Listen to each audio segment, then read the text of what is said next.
Inside Michigan Football is presented by Meijer.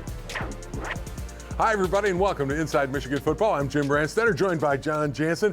First of all, it's great to be back, and it's great to have you back. And more than anything, John, the opener for the University of Michigan in 2021, the fans were back, the tailgates were back, college football was back. It was just a warm and fuzzy day for me. It was, and Michigan football was back. And we had so many games last year where there was so much going on around Michigan football that the players, it didn't really feel like they were there. And the fans wanted to come back. They wanted to see this Michigan football team, and Michigan football reciprocated with great energy on the field. And that was the key thing. We talked about it before the game. One of the things we all wanted to see was Michigan with great energy and enthusiasm. We saw that, but offensively, they exploded. And it was about the team. Blake Corum got off, but it was about guys making plays so Blake Corum could get off, and that's what team offense is about. It is, and if you want to have big plays, whether it's in the run game or the pass game, take, for example, Blake Corum's the first touchdown of the season. He gets out on the edge, and you've got receivers blocking downfield. You take a look at later in the game, Eric All on a little flat route. Mikey Sandmerstill is downfield, and he looks, finds somebody, puts a hat on a hat, and drives it. Instead of Eric All getting 3 or 4 yards, he picks up a first down. And the play after that, A.J. Henning, he's going downfield, and all of a sudden you see Chuck Filiaga come over, kick a guy out, and you see receivers blocking downfield. If you want to have a dominating offense, one that is explosive in the run game and the pass game, you've got to get blocking from your receivers and your tight ends downfield. And explosive plays were really part of the story against Western Michigan in the opener, which Michigan wins 47-14. I think it's 4 plays over 70 yards, and I don't think that's happened in a long time, including a special teams play, and that's all about blocking. The other thing that was important, brand new quarterback in this opener, Kade McNamara. A lot of people made a lot of things about him. Talk about efficient.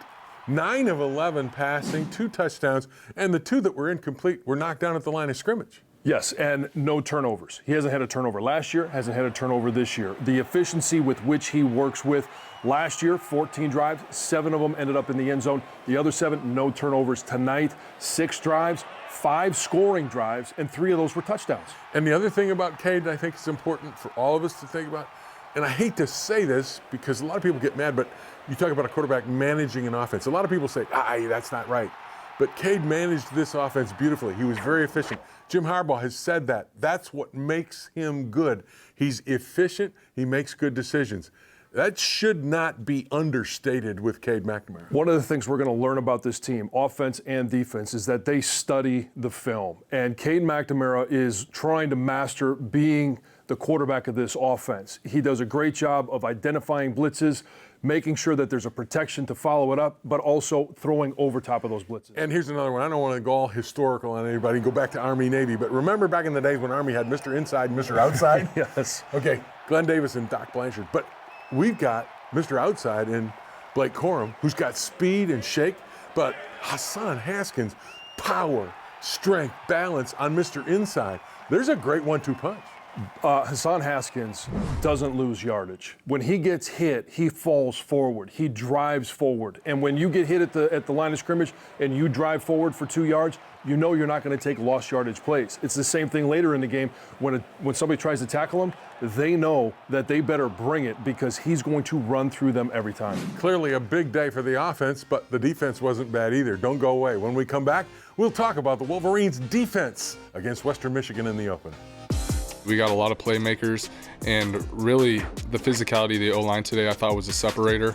H2 and Blake are extremely well at what they do, and they do nothing but open up the pass game more. We're going to come out this year and do our thing offensively and help the defense out, and so I think that's what we did, and it puts a smile on my face. Inside Michigan Football is brought to you in part by Meijer, official sponsor of Michigan Athletics and proud sponsors of local sports teams across the Midwest. And by Gardner White, Detroit's #1 furniture and mattress store. Going out and getting the first one out of the way is really big. It was the first time. It was a lot of first times on this defense with a lot of new guys, with a whole new scheme. So I'm glad with the way we played, but we got a lot of big steps to take. Welcome back, everybody. Michigan gets a big win in their opener. Offense exploded, but the defense, And John, this is a new defense, okay? Brand new defensive coordinator, Mike McDonald. We knew there were going to be little hiccups, some things different, but they adjusted well. I think that was the key thing. Early going, Western moved the ball, but then they tightened down the screws. One of the things that we heard all week long was Mike McDonald talking about this being an adaptive defense. And yeah, from week to week, it needs to adapt to what other offenses are doing, but in-game adjustments, we saw it today. And then you come to the sidelines and you have a message. Early on in the game, Josh Ross came on a cross dog, and it was a nice tackle on the outside by Dax Hill, but he wasn't able to get home. It was a little bit too wide. Later in the second quarter, they run the exact same defense, the exact same cross dog, and he puts his helmet right underneath the quarterback's chin strap. And that is when you come to the sidelines and you have a coach that can tell you, you need to do this. At game speed, everything changes, and they were able to adapt to that. And I think the other thing is that when they came off the field after their first possession, each position group went to their position coach. And that's what those guys were doing. Hey, you're a little wide here.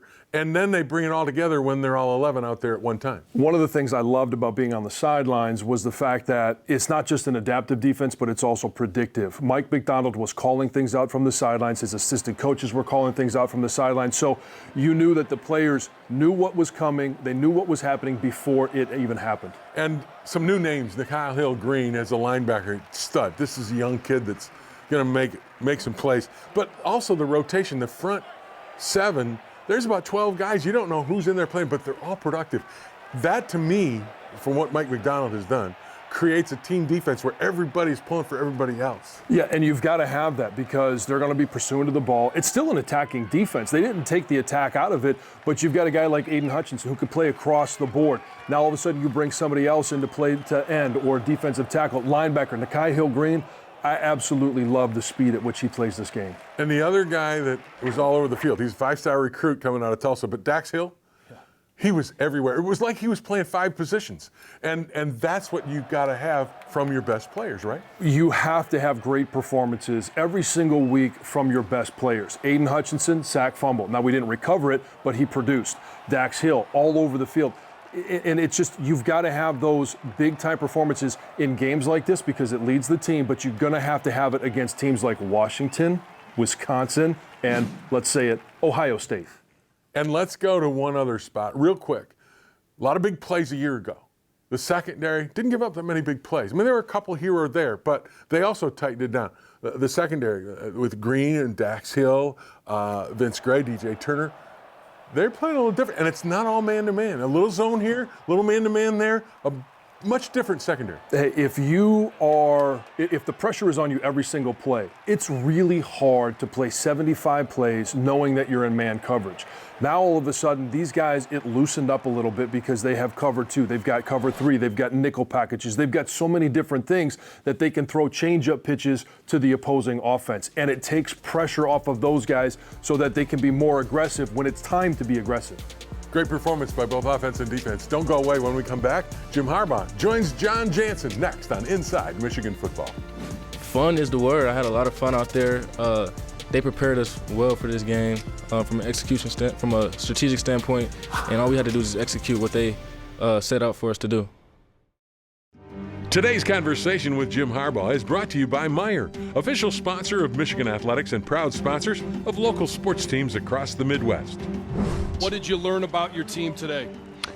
That they were ready. They were ready to go. They were well prepared. I thought they did a great job, getting themselves prepared, coaches preparing. It was a great team effort. Got a lot of guys that played, and then a lot of guys that played really well.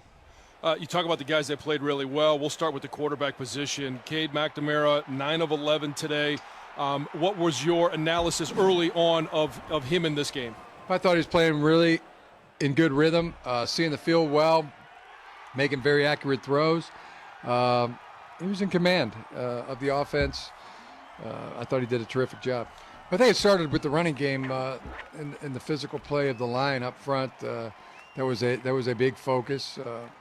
And we were able to get there's so much attention being paid to stopping the run, low playing safeties. I thought it really helped in the play action, and that's where I think it started. And then there's some really and a bunch of big plays. I mean, big plays in the running game, big plays in the passing game. reverse, big plays in the kicking game.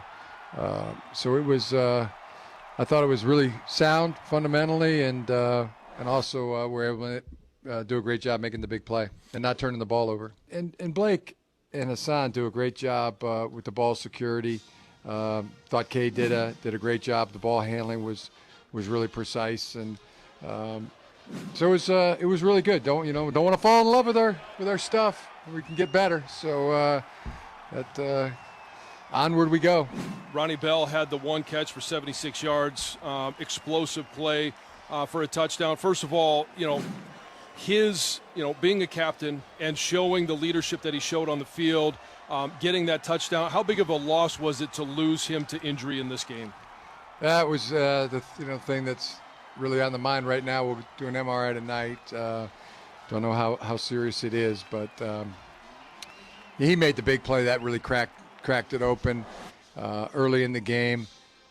Took a post, contested catch, kept his feet, and finished it in the end zone. The one-handed grab he made on the sideline was tremendous. Did not agree with the OPI call, and then he had the big punt return. Pray for Ronnie and hope for the best, and we'll see how that MRI comes out. Ellaby, their quarterback, was very efficient last year. He was a concern. You were able to get after him, especially in the second and third quarters. How important was it to be able to put pressure on him as this game continued to move along? Well, I think that was big. I think they were playing the on-off by the corner game, checking to the sideline, throwing the ball when they had access, and then trying to go deep when it was press. Mike McDonald mixed up the defensive calls, gave him a little bit of everything, and then the pressure started to have an effect, and that was big. Aiden Hutchinson had a heck of a game. The guy was all over the field. Was Dax Hill? I mean, he was everywhere, making tackles in the backfield on the bubbles, the screens, breaking up passes, over the middle, made some big stops. I thought he had a whale of a game. But yeah, we'll enjoy this win. There's no easy wins, and proud of our guys. I think also with the special teams, I thought it was an amazing performance by them. We blocked a field goal, had a big 80-yard return on the kickoff by Blake Corum. I thought physically, our guys were in shape, playing physical and playing tough, and when you have that, you can build. Coach, we appreciate your time and celebrate this win, and we'll talk again Monday night. Thanks, John. Time now for our Al Rose Steel Man of the Week. Here's Ed Kengurski. Sophomore running back Blake Corum sparked an offense that averaged more than 9 yards per play. He had a receiving touchdown, a rushing touchdown, and hoofed a kickoff return 79 yards to set up a field goal. Blake finished with 14 carries for 111 yards, his first career 100-yard game. I'm an elusive player. I feel like I can do a lot of things, whatever the coach wants me to do, whether it be running outside zone, inside zone, lining up in slot. Whatever they want me to do, I can do. And I can't wait to see how much more I do this year. Corum got a taste of big-time football last year, scoring a couple of touchdowns as a freshman. But this was his first experience with a big crowd at the Big House. He said it was amazing and that he and the team both fed off the energy. For Inside Michigan Football, I'm Ed Kengurski. Let's take a trip into our time machine to September 3rd, 2011. It was the season opener against Western Michigan, and the field temperature at kickoff was 137 degrees. Fifth-year senior linebacker Brandon Herron became the first Michigan player in the modern era to score 2 defensive touchdowns in a single game. His second quarter 94-yard interception return was the longest pick six in program history. But he's going to take it to the house. Brandon Herron goes 94 yards for a Michigan touchdown. Herron also scored after returning a fumble 29 yards for a touchdown. Herron may have done more damage to the Broncos if it wasn't for the weather. There were 2 lightning delays in the third quarter, which had officials clear the stadium. The Wolverines were declared a 34-10 winner with 1:27 remaining in the third quarter. It was the first shortened game due to weather in program history. Brandon Herron's big day and some nasty weather took place 10 years ago this week. For Dan Deerdorf and I, this will be our last season broadcasting Michigan football. As Crash Davis said at the end of Bull Durham, we're hanging him up. And that being said, 2 words come to mind for me. Thank you.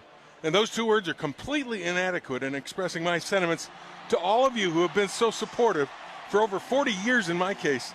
You've invited me into your homes, on the radio for Michigan football, and television for Michigan Replay or Inside Michigan Football. Without you and your support, I don't have the job of my dreams, and I am eternally grateful. Thank you. That's all I've got, and it isn't nearly enough. There'll be a lot of thank yous this year. Today, I have 3 real quick ones. First, to my wife, Robbie Timmons. She's been along for the entire ride. She's been the most valuable player on this team by far. My life and career does not happen without her. I truly overachieved in that department. I'm the lucky one in so many ways. Thanks, Robbie. Secondly, I owe our engineer, Tony Butler, a huge thank you. Through the years, you've been an engineer, producer, critic, sounding board, instructor, supporter, a shoulder to cry on. Most importantly, you've been a good friend. Simply, you're the best. Thanks, T. And lastly, 8 years ago, when I moved over to the play-by-play chair replacing Frank Beckman, athletic director Dave Brandon came to me with the idea of luring Dan Deerdorf out of retirement to join the Michigan Radio Network. Well, Dan agreed, and for that I thank the broadcast gods. It isn't often at the end of a career you get to go out with the best possible scenario, but that's what I've enjoyed these past 8 years. A teammate, a Hall of Fame player in the NFL, a broadcast legend, and a great friend. Dan, thank you. I could not have asked for anything more. Well, Jim, well said, and again, it's not about us, it's about the players, the game, this stadium full of people. Michigan football is back, and you and I are just going to savor this season. Dan and I played for Bo Schembechler, and before every season, Bo Schembechler told the team, man, in order to have a great season, your senior class has to have their most successful year of football. So we look at it this way. We're fifth-year seniors. It's our year to go out. We're going to have our best year of football. We want you to join us for that ride. It just took us over 50 years to graduate.